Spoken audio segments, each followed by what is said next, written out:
เรือไปนะคะทีนี้หลังจากนั้นมาอีกประมาณ6วันนะคะ6วัน1อาทิตย์นะคะปรากฏว่าคนไข้เรื่อง GI bleed นี่กลับมาเป็นอีกนะคะแล้วก็เป็นเยอะด้วยคนไข้มีถ่ายเป็นเลือดออกมาเป็นเลือดสดๆเยอะมากนะคะคุณหมอเจ้าของไข้คุยกับญาติจึงต้องการเอาเต็มที่จะให้เลือดจะอะไรนะคะขณะนั้นเองพยาบาลที่อยู่ในวอร์ดก็ไลน์มาหาทางศูนย์การรุนรักว่าเคสนี้มีการเปลี่ยนแปลงของคนไข้แล้วก็มีการตัดสินใจเปลี่ยนแปลงอยากให้ทีมเราเข้าไปช่วยคุยนะคะเราก็เข้าไปคุยกับลูกสาวกับภรรยาคนไข้อีกครั้งหนึ่งนะคะคือในเรื่องของการคุยในแต่ละรอบมันจะเกี่ยวเนื่องกับเทคนิคการสื่อสารมันจะเกี่ยวเนื่องกับสัมพันธภาพที่เรามีกับเขามาอย่างต่อเนื่องนะคะคุณหมอคุยเนี่ยญาติบอกญาติเอาเต็มที่แต่พอทางทีมเราไปคุยนะคะเราไปคุยกับลูกสาวกับภรรยาเขาบอกว่าเขาในเรื่องของการให้เลือดเราก็อธิบายเขาว่ามันไม่มีประโยชน์เพราะตอนนี้เลือดมันออกเยอะแล้วเราก็ไม่ได้เอาไปส่องกล้องเพื่อดูว่ามันบลีดออกตรงไหนแล้วเราไม่ได้แก้ไขสาเหตุตรงนั้นซึ่งตรงนี้การให้เลือดมันเหมือนกับเทน้ำลงถุงที่มันมีรอยรั่วอยู่ข้างใต้ถึงเทไปมันก็ไหลออกข้างล่างอยู่ดีมันไม่ได้ประโยชน์อะไรนะคะพอเราคุยแบบนี้ทั้งภรรยากับลูกสาวเขาก็ตัดสินใจใหม่ว่าโอเคถ้างั้นเขาขอยุตินะคะไม่ให้เลือดในเรื่องของที่คนไข้ความดันต่ำเขาก็ยังไงยืนยันอันเดิมถ้าความดันต่ำไม่ว่าจากสาเหตุอะไรเขาไม่ให้ยาเพิ่มความดันนะคะแล้วก็ไม่ CPR นะคะในช่วงขณะนั้นนะคะเราก็ตกลงกับพยาบาลที่วอร์ดนะคะเนื่องจากว่าทุกครั้งที่คุณหมอคุยมันก็มักจะมีการเปลี่ยนแปลงการตัดสินใจไปในลักษณะว่าเอาเต็มที่เราก็เลยตกลงกันกับพยาบาลที่วอร์ดว่าเอาอย่างนี้แล้วกันถ้ามีอะไรเปลี่ยนแปลงเนี่ยขอให้ทางหมอเจ้าของไข้เนี่ยให้สื่อสารมาทางทีมเราแล้วทีมเราจะเป็นคนสื่อสารกับลูกสาวกับภรรยาคนไข้เองนะคะเคสนี้ก็เลยเป็นว่ามีอะไรเปลี่ยนแปลงในแต่ละรอบเนี่ยทางวอร์ดจะโทรมาหาเราคุณหมอเจ้าของไข้โทรมาหาเราแล้วเราจะเป็นคนสื่อสารกับญาตินะคะปรากฏว่าคนไข้มีปัญหาเรื่องช่วงที่ BP ดรอปก็มีปัญหาเรื่องหอบมากขึ้นนะคะเราก็จัดการอาการให้คนไข้สุขสบายนะคะที่มีปัญหาเรื่องหอบก็จัดการเรื่องดิสเนียด้วยการให้มอร์ฟีนบวกกับไมดาโซแลมดิบนะคะเรื่องอาการหอบก็ดีขึ้นนะคะตอนแรกจริงๆเราสตาร์ทแค่มอร์ฟีน10ไมดาโซแลม5หลังจากนั้นอาการหอบมันเยอะขึ้นก็ปรับเป็น20แล้วก็ปรับเป็น10ไมดาโซแลมเป็น10นะคะตามอาการที่มันเยอะขึ้นเรื่องของซิกิชันเราก็ให้เป็นบาสโคแปนนะคะ1 แอมป์ทุก6ชั่วโมงเพื่อดรายซิกิชันมองว่าคนไข้กำลังดรายยิ่งแล้ว BP ก็ดรอปแล้วนะคะหลังจากนั้นคนไข้ก็ดูสุขสบายขึ้นดูไม่หอบไม่อะไรนะคะเราก็คุยในเรื่องของออฟเฟอร์พิธีกรรมทางศาสนานะคะต้องการทำสังฆทานไหมนะคะต้องการทำพิธีขอขมาไหมตรงนั้นญาติก็มีความรู้สึกว่าเอ๊ะเราจะทำยังไงจะไปนิมนต์พระจากไหนเครื่องสังฆทานใครต้องเป็นคนเตรียมมานะคะซึ่งในระบบการดูแลของศิลป์นักเรียนเรานะคะเวลาที่ญาติต้องการทำสังฆทานแล้วก็นิมนต์พระที่ตึกสงฆ์ให้สังฆทานแล้วก็มีเตรียมให้ญาตินะคะแล้วก็ในเรื่องของการทำพิธีต่างๆก็จะมีคนที่พากล่าวคำพวกนี้นะคะแล้วก็เราก็เริ่มคุยกับทางวอร์ดว่าเนื่องจากเรามองว่าคนไข้ BP ดรอปเหลือเวลาเป็นชั่วโมงกับไม่กี่วันแล้วถึงตรงนี้ครอบครัวต้องการที่จะอยู่เฝ้าคนไข้ไหมถ้าต้องการทางวอร์ดเขาก็ยินดีที่จะเอื้ออำนวยความสะดวกในเรื่องของการให้เข้าเยี่ยมได้ตลอดเวลาที่เขาต้องการนั่งเฝ้านะคะซึ่งตรงนี้ไม่มีลิมิตในเรื่องของเวลาจำกัดของเวลาการเยี่ยมนะคะสุดท้ายคนไข้ก็เสียชีวิตค่ะก็ทั้งหมดที่เราดูแลตั้งแต่ปรึกษาทีมเรามาก็เป็น16วันนะคะที่คนไข้เสียชีวิตนะคะรวมทั้งหมดที่คนไข้แอดมิดก็แอดมิดมาประมาณ40วันบวกกับอีก16วันก็ประมาณ56วันในโรงพยาบาลค่ะนี่ก็จะเป็นการดูแลที่เราดูแลคนไข้เคสนี้ค่ะเป็นไงฮะเราดูคนไข้อย่างดีเลยไหมดีไหมฮะไม่แน่ใจว่าดีในแอสเปกของใครนะเคสนี้นี่คือเอาอย่างนี้นะเรามีเคสอย่างเงี้ยเยอะมากวันหนึ่งเนี่ยต้องไปนั่งคุยกับครอบครัวนี้ถึงเรื่องการยุติการรักษาอีกครอบครัวหนึ่งนี้คุยกันเรียบร้อยโอเคฉันต้องการอย่างนี้พอเดี๋ยวหมอทีมใหม่มาเอาอีกแล้วเปลี่ยนแผนมาคุยอีกรอบคุยไปคุยมาจนบางครั้งมีความรู้สึกอยากทำอะไรก็ทำไปเถอะฉันเหนื่อยแล้ว เป็นไหมคนทำPalliativeเป็นอย่างนี้ไหมบางทีพี่เขาเหนื่อยแล้วฉันไม่รู้จะทำยังไงนะเอาอย่างนี้เคสเนี้ยเรารู้อยู่แก่ใจว่าเขาไม่มีทางรอดชีวิตออกไปได้ครั้งนี้ เขาไม่มีทาง wean off ventilator ได้ยังไงเขาก็ต้องตายเพียงแต่ตายในอีกกี่วันแค่นั้นเองนะเราอินฟอร์มอันนี้กับญาติบอก prognosis ในความคิดเห็นเราอย่างนั้นว่าเราไม่คิดว่าเขาจะออกจากเครื่องช่วยหายใจได้เราไม่คิดว่าเขาจะรอดชีวิตกลับบ้านได้มันเพียงแต่จะเร็วหรือช้าเท่านั้นและให้เขาเห็นว่ามัน suffering การรักษาตรงนี้มันไม่ก่อเกิดประโยชน์นะแต่ทีนี้พี่คิดว่าที่อื่นๆก็เจอปัญหาอย่างที่พี่เจอใช่ไหมที่ญาติอะยังขอเอาเต็มที่ก่อนขอรอดูไปเรื่อยๆก่อนนะเป็นเคสนี้จริงๆเราบอกเขาเลยว่าหนทางมี2 อันที่1ถอดถอนการรักษาทุกอย่างซะเพราะมันไม่ก่อเกิดประโยชน์ยังไงเขาก็ต้องเสียชีวิตให้เขาสุขสบายที่สุดในเวลาที่เหลือน่าจะเป็นทางเลือกที่ดีกว่านะอีกอันที่เราคุยกันคือเราไม่ได้ออฟเฟอร์ว่าจะเอาโน่นเอานี่ไหมเราออฟเฟอร์ว่าถ้าเขาไม่ยอมทำอันนี้ก็คือไว้อย่างนี้ไปเรื่อยๆแล้วถ้าเป็นไปได้อะไรดีที่สุดก็คืออย่าเพิ่มเข้าไปอีกในเมื่อเขายอมรับการถอดถอนไม่ได้ก็คือวิดโฮไลฟ์ซัพพอร์ตอะไรอย่างอื่นที่จะใส่เข้าไปอีกนะทีนี้คนไข้ตอนที่เราคุยกับภรรยาเนี่ยคือในส่วนตัวรู้ว่าภรรยากิวที่จะให้ถอดถอนเครื่องช่วยหายใจก็คิดว่าถ้าเขาอยู่ในเครื่องแล้วก็เสียชีวิตไปในเครื่องมันจะสบายใจกว่าสำหรับเขานะซึ่งยังไงก็แล้วแต่เราก็พยายามอธิบายให้เขาฟังว่าการถอดถอนนี้เราไม่ได้ไปฆ่าเขาเราไม่ได้ไปเร่งให้เขาตายเร็วขึ้นชีวิตเขาอยู่ต่อไปไม่ได้นะสู้ดูแลให้เขาสุขสบายจะดีกว่าเป็นเคสที่ใจที่สุดคุยกันแล้วภรรยาก็ยอมรับโอเค ไม่สบายใจ ที่จะถอดท่อคนไข้แต่ยอมรับการไม่เพิ่มไลฟ์ซัพพอร์ตอะไรเข้าไปอีกแล้วดูแลให้สุขสบายอย่างนี้ไปเรื่อยๆแล้วยอมรับให้คนไข้เสียชีวิตในเครื่องช่วยหายใจนะแต่คุณต้องเข้าใจว่าคนไข้ไม่ได้อยู่ในวอร์ด Palliative นะเพราะเดี๋ยวสิ้นเดือนทีมใหม่มานึกภาพออกไหมเดี๋ยวตกกลางคืนอยู่เวรนึกภาพออกไหมคนไข้ขึ้นหมอก็ต้องเชิญญาติมาคุยไข้ขึ้นจะให้ฉันทำอะไรไหมแล้วบางครั้งเราต้องยอมรับว่าการเชื่อมต่อข้อมูลอันเนี้ยมันลำบากที่จะเชื่อมได้ตลอดเวลาถ้าคนไข้อยู่ในวอร์ด Palliative ตรงนี้จะไม่มีปัญหาเพราะทุกคนรับรู้ทั่วกันหมดนะ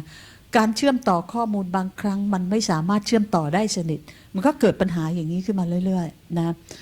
เป็นเคสที่เราจะเห็นนะตัวคนไข้เองเขาไม่ต้องการทำโอเปอเรชันเขาบอกว่าเขาไม่ต้องการทุกข์ทรมานนะญาติเองถึงเวลาหมอออฟเฟอร์เรื่องการล้างไตซึ่งจริงๆคนไข้คนนี้ไม่ควรออฟเฟอร์การล้างไตนะญาติก็ปฏิเสธการล้างไตแล้วแต่พอถึงเวลาถอดท่อเขายอมรับไม่ได้นะในส่วนตัวมองเห็นว่าคนไทยเรายังมองอันเนี้ยจุดเนี้ยเรื่องของการถอดถอนอันเนี้ยว่าเป็นการทำให้ละทิ้งคนไข้เร่งให้คนไข้เสียชีวิตและครอบครัวยังยอมรับลำบากนะทีนี้หมอกระซิบบอกอาจารย์กอริแล้วนะบอกให้อาจารย์ดิสคัสตามความเป็นจริงในความเห็นของเขาเลยนะว่าการดูแลเคสเนี้ย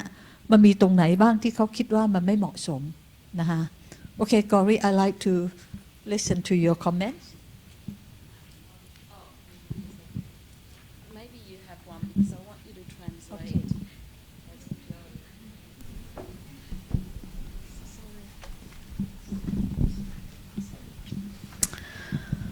Oh dear. I was very upset by this case. เขาไม่พอใจอย่างมากเลยนะผิดหวังมาก Forgive me, but I'm going to be very, very honest. ขอโทษด้วยนะถ้าเขาต้องพูดอย่างตรงไปตรงมาหมอพี่ต้องการฟังอย่างนี้เลยนะให้พวกเราเห็นว่าคนที่ทำ Palliative มาอย่างยาวนานเขาคิดยังไง Many times in medicine, one of the biggest mistakes that are made is we have broken up medicines into different disciplines. ข้อเสียของเราอย่างหนึ่งในปัจจุบันนะเราทำให้การแพทย์เนี่ยมันแยกส่วนนึกภาพออกไหมเป็น subspecialty เป็นอะไรอย่างนี้ And in those subspecialties, we forget to look at the human being. We look at the heart, we look at the kidney, we look at the GIT bleeding, but no one steps back and looks at the human suffering. ความที่เราดูแบบแยกส่วนนะคะแต่ละคนก็มาดูเฉพาะอวัยวะที่ตัวเองรับผิดชอบนะเราไม่เคยดูคนไข้ในฐานะเป็นตัวตนหรือเป็นมนุษย์คนหนึ่งทั้งหมดเพราะสิ่งที่มีความสำคัญคือเราต้องหยุด ถอยหลังแล้วกลับมาคิดว่าสิ่งที่เรากำลังจะทำมันเหมาะสมไหม Because we are trained in that specialty. And so we think and we know only how to help the disease, how to help the person in the techniques that we have learnt in that specialty. And I think there is a huge problem in medicine because of that. เพราะว่าเราถูกฝึกปฏิบัติมานะให้เชี่ยวชาญเฉพาะในสาขาในอวัยวะที่เราดูแลเรารู้ว่าเราจะทำยังไงกับอันนั้นนะคะแต่ว่าเราไม่ได้ดูในภาพรวมทั้งหมด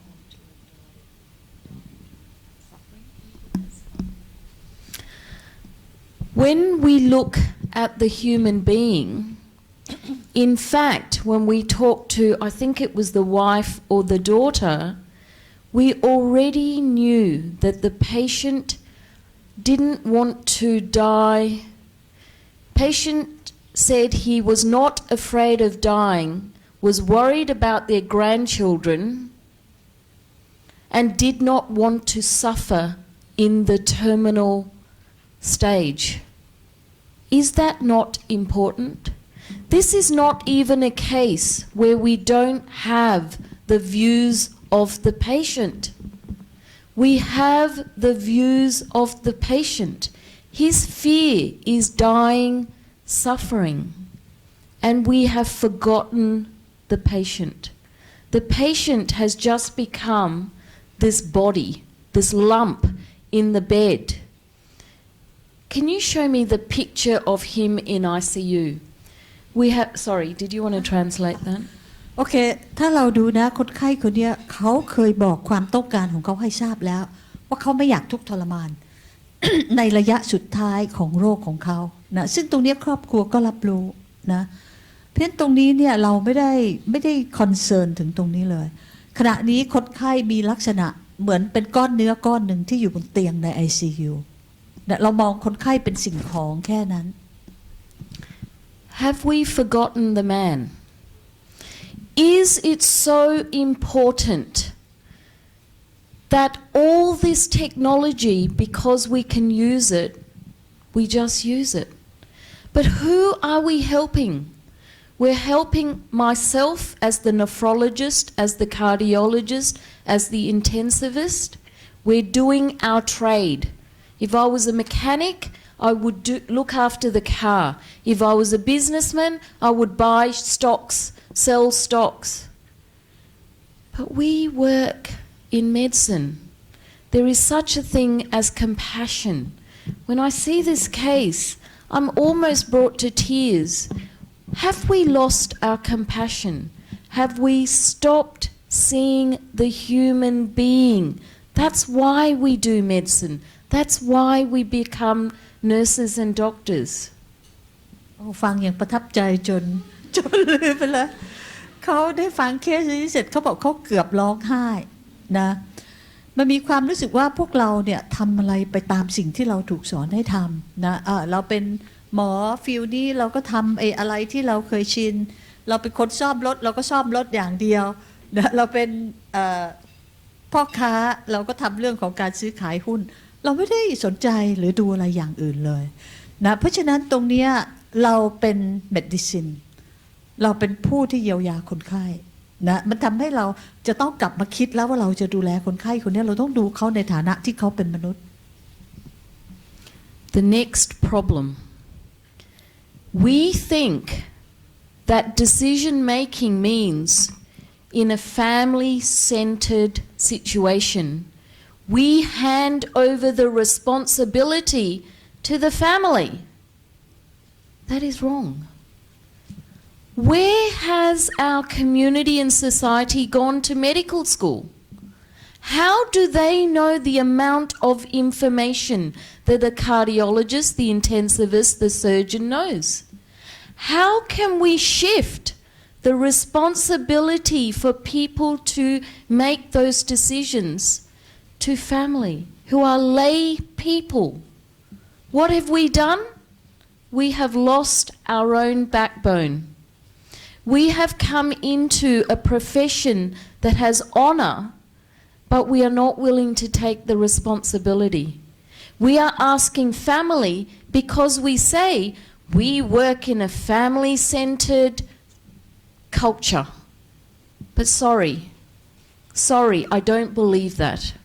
In Australia, I would say we've shifted it because of autonomy. You were right. In the West, it's all about autonomy. In the East, it's all about family-centered care. But both independently is wrong. And what we are doing is hiding behind that. No more.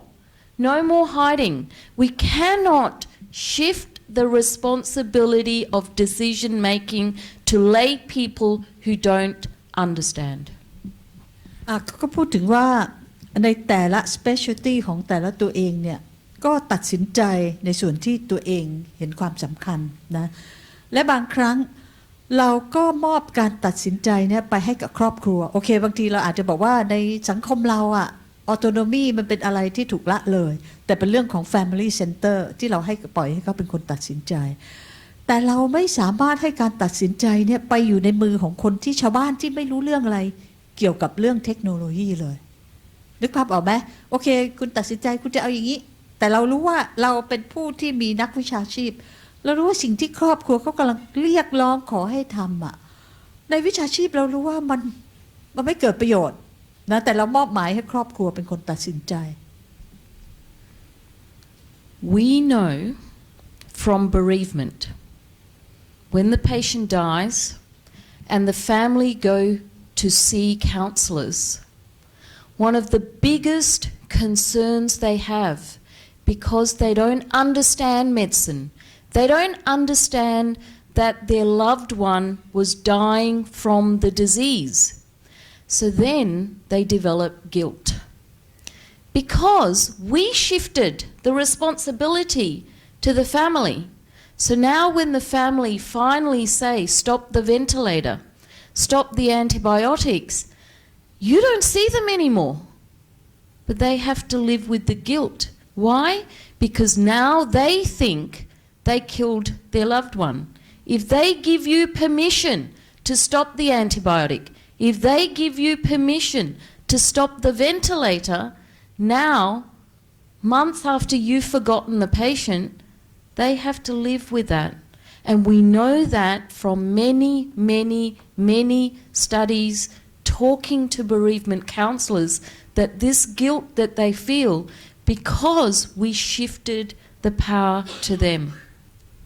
อันนี้ก็พูดถึงเรื่องของการที่เราให้การตัดสินใจนะมอบหมายหน้าที่ให้ครอบครัวเป็นคนตัดสินใจนะจากประสบการณ์เขาพบว่าในผู้ที่สูญเสียคนที่รักเนี่ยนะเวลาเขาไปปรึกษากับcounselor เนี่ยจะพบว่าครอบครัว feel guilt รู้สึก guilt นะในการที่จะยุติการรักษาหรืออะไรตรงนี้นะคิดว่าอาจารย์เขาพยายามที่จะสื่อให้เราเห็นว่าครอบครัวเขายังไม่เข้าใจนะเรามอบหมายให้เขาเป็นคนตัดสินใจเขาตัดสินใจในสิ่งที่เขาไม่รู้ว่าความจริงคืออะไรนะ In this particular case, we saw over and over again one complication after another. Cardiac problems were getting worse. Look at the EGFR. Started at 22, then 12, and then I think right at the end was like 8 or something like that. It was going down. This guy has had downtime, brain hypoxic injury from his original cardiac arrest. He's not going to get better. Why haven't we explained that to the patient's family? The other thing, it's very normal in neurological situations, post-stroke, post-hypoxic brain damage, that families look at every sign. They look at the patient staring in one direction and suddenly looking somewhere, and what do they say? The patient's tracking. Spontaneous activity of the brain with spontaneous movement of eyes as well as limbs, families put it all together and say the patient's getting better. Doesn't that happen? Have you seen that? เจอไหมอันนี้คือตัวเราเนี่ยเราเห็นสภาวะของคนไข้ละจากโรคของเขาที่มันแย่ลงเรื่อยๆนะ GFR ก็แย่ลง นะการรับรู้ตัวก็ไม่ดีนะในคนไข้ที่เป็น post stroke เนี่ยมันมีโอกาสที่คนไข้จะมีปฏิกิริยาเกิดขึ้นช่วงสั้นๆอะไรอย่างนั้นได้นะเช่นการขยับการลืมตามองหรืออะไรอย่างนี้และคนไข้ญาติส่วนใหญ่จะแปลผลนะจะพยายามแปลผลว่านี่เขาดีขึ้นเขาเริ่มรู้สึกตัวความหวังจะกลับมาใหม่แล้วก็ต้องการให้หมอทำทุกอย่างเจอไหมคะมีอย่างนี้เจอบ่อยไหม So finally, remember that it is people we're dealing with. We mustn't forget compassion. We have to bring back the art of compassion, how we care for our patients. This is not a dignified way. Who has said that someone like that isn't suffering? The family, it would be wrong for us to say, you are putting the patient through suffering. But we need to understand that because we don't want to give more guilt to family members. But we know by attaching this patient to all of this, especially when he has said before he doesn't want to suffer at the end, we are adding to his suffering. And at some point we have to understand, can we sleep at night with the conscious note that all we've done is we've looked at little diseases and not seen the dignity of that person. And even in the terminal setting, there is such a thing as suffering, and we mustn't prolong the suffering. คุณคิดว่าคนไข้คนนี้เขาจะเจ็บปวดไหมจากผลการดูแลนี้ทั้งหมดนะแน่นอนเขาไม่สุขสบายเขาทุกข์ทรมานนะแล้วเราไม่ได้ดูความต้องการของเขาเลยว่าเขาต้องการอะไรนะเพราะฉะนั้นในฐานะที่เราเป็นแพทย์พยาบาลที่ดูแลเนี่ยเราจะต้องคิดถึงสิ่งเหล่านี้นะฮะเราคงนอนตาไม่หลับนะเราเห็นว่าคนไข้เขาต้องการอย่างเงี้ยแต่สิ่งที่เขาเป็นอยู่ขณะนี้มันไม่ได้เป็นสิ่งที่คนไข้ปรารถนาเลยนะ So I apologize again for being very black and white about it, but I think some of the things that happen, they are black and white. They're not actually shades of grey. And we have to rise above doing wrong things. And I think medical ethics, our own morals, our conscience is very important. Apologies. Okay. อาจารย์เขาบอกเขาขอโทษด้วยนะที่เขาวิจารณ์อย่างตรงไปตรงมานะโอเคเมื่อกี้เราคุยกันว่าเรื่องของจริยธรรมหรือเรื่องการดูแลคนไข้บางครั้งมันไม่มีขาวหรือดำชัดเจนนะเพราะมันประกอบไปด้วยคุณค่าประกอบไปด้วยอะไรแต่ในกรณีบางกรณีมันชัดเจนนะกรณีเนี้ยมันชัดเจนว่าสิ่งที่เรากำลังทำทั้งหมดมันไม่ก่อเกิดประโยชน์เลยนะคะโอเคมีเอางี้เคสอย่างนี้ที่โรงพยาบาลคุณเจอเยอะไหมเยอะมากมันลงท้ายด้วยหน้าตาอย่างนี้หรือลงท้ายด้วยยังไงลงท้ายด้วยหน้าตาคล้ายๆกันแบบนี้ไหมคือญาติยืนยันจะเอาเราก็คือจริงๆเรามีสิทธิ์ที่จะบอกว่าฉันไม่ทำนะโอเคแต่ถ้าไม่ทำสมมติว่าฉันจะไม่ start antibiotic ฉันจะไม่ start นู่นนี่นั่นเรากล้าทำแต่ญาติเขาบอกว่าเขาไม่ยอมให้เราถอดท่อแล้วเราไปถอดท่อเป็นสิ่งที่เรากล้าทำไหมเพราะฉะนั้นอันนี้มันก็เป็นปัญหาที่เราเจอกับเคสนี้ยืดเยื้อไปเรื่อยญาติต้องการอย่างนี้ไปเรื่อยๆรอให้คนไข้ตายไปเองนะจะถามคุณกอรินะว่าเป็นประเทศออสเตรเลียทีมหมอเขาจะทำยังไงเอาไหมดูว่าเขาตัดสินใจยังไงกอริ I'd like to ask you if this patient in your care and the wife still insists that she want the endotracheal tube to go on but no antibiotic, no inotropic, but just put the tube like that until the patient die. See, with us, we would have already started talking to the wife about the situation. We would develop a structured approach of goals of care. So we never intubate saying it's long term. So from the start, we would say, we will intubate for a period of time. We will use antibiotics for 72 hours. We will review at that time. If there hasn't been improvement, we will start withdrawing treatment. During that time, we slowly get the wife to understand. So one mistake is to start something. Remember I talked about medical restraint. It's starting because this is what we do. But the conversation is we do this for this period of time. If it becomes futile, we need to reassess. We will stop this, but we will continue that. So it needs to be a very structured plan. So in case that, okay, we have to what you said, and the wife still insists that she wants endotracheal to go on, what is your action? Patients and families can't insist. So it's the ethical principle and the legal construct is families cannot insist on treatment because they do not have the knowledge for futility. So we can sort of continue for a period of time while we're getting her used to the idea. But at the end of the day, she has no rights to demand futile treatment. So in that case, it means that, okay, we have tried for some time and nothing happened, so we have right to withdraw. Yep. Right? And withdraw we actually against say the family will. yes, because we will say that after 1 week, we've tried this, we've tried that. On Tuesday, if there has not been any improvement, we will all be together, we will withdraw the tube, we will commence morphine, we will make sure that the patient's not suffering, and we'll be here to help you through it. โอเคเพราะฉะนั้นเขาบอกดีที่สุดคือก่อนที่เราจะใส่อะไรต้องคุยกับครอบครัวอย่างทั่วท้วนดีที่สุดลองดูก่อนสัก1 period นะใส่อย่างนี้นะให้แอนติไบโอติกนะอีก72 ชั่วโมงไข้ไม่ลงคนไข้ไม่ดีขึ้นเราจะเอาออกนึกภาพออกไหมเวลาคุยเนี่ยคุย time frame ไว้ก่อนจะลองรักษาไม่ได้ผลเราออกนะทีนี้หมอถามว่าถ้าสมมติเป็นกรณีอย่างเงี้ยซึ่งภรรยาก็ยังยืนยันว่ายังไงฉันก็จะใส่ท่อไว้อย่างนี้ไปเรื่อยๆนะเขาบอกว่าเอาโอเคเขาอาจจะให้เวลาว่าโอเคอีก1 อาทิตย์นะถ้าคนไข้เราจะประเมินคนไข้อีกทีถ้าไม่ดีเราจะ withdraw แล้วเขาก็ withdraw อันนี้คือวิธีการดำเนินการของเขานะคะคิดยังไงบ้างถ้ามันทำได้อย่างนั้นดีไหม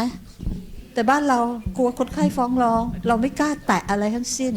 พอเราไม่กล้าแตะมันเลยกลายเป็นว่าเราต้องยอมหมดทุกอย่างเนาะเราจะเปลี่ยน culture ตรงนี้ได้ยังไงเราจะเปลี่ยน culture นี้ได้ไหม Sriveng, can I say something about family involvement? Because I've been involved in many other countries as well. I do not know of any country in the world where the family can legally make decisions on behalf of the patient without a court order. I know that in many countries, families will ask the doctors to do a certain thing, but legally, they have no right. In Malaysia, they have no right. In Singapore, they have no right. I think when we were in the Philippines, they have no right.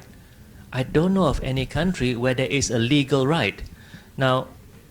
is there a legal right for the family to make a clinical decision in Thailand?แอดดินเขาบอกว่าเขาคิดว่ามันไม่ถูกต้องนะที่ครอบครัวจะ override สิทธิ์ของคนไข้แล้วตัดสินใจกฎหมายเนี่ยไม่ได้เอื้อให้ทำอย่างนี้ทั้งในมาเลเซียในสิงคโปร์ทุกที่ก็ถามว่ากฎหมายบ้านเรามีอันนี้ไหม They can ask. They can ask. In many countries, the families will ask. They want something to be done for their loved one, but legally they have no right to demand. The law protects doctors in every country to make clinical decisions, and that is on behalf of the patient, not on behalf of the family. เขาบอกว่ามันไม่ถูกต้องนะที่ครอบครัวจะมาสั่งให้หมอทำอะไรต่อมีอะไรที่หมอดูแล้วว่าไม่เกิดประโยชน์มันไม่ถูกต้องตามกฎหมายนะคะ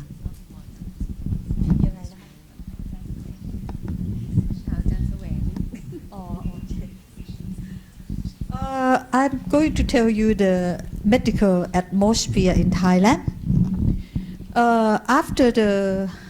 30 baht regime, It's been that everybody could access to healthcare and they don't have to pay. So most people demand that they have high quality, they want this, want that to be done. And the atmosphere has changed that there are many issue of patients sue the doctor, that they want this and the doctor don't respond. And this nowadays it seems like the doctor don't want to touch, so that they don't want to be sued or something like that. And I don't think the medical council has a role to get involved with this. They do. The medical council has a role. Our Thai medical council. No, but what I'm saying is if you look around the world, doctors often put their head in the sand. Our governance needs to step up, because I can tell you, even though you will tell me in Thailand euthanasia will never come, will never be discussed, wait, 20, 30 years' time, it might. In Australia, we would have thought, no, it would never happen.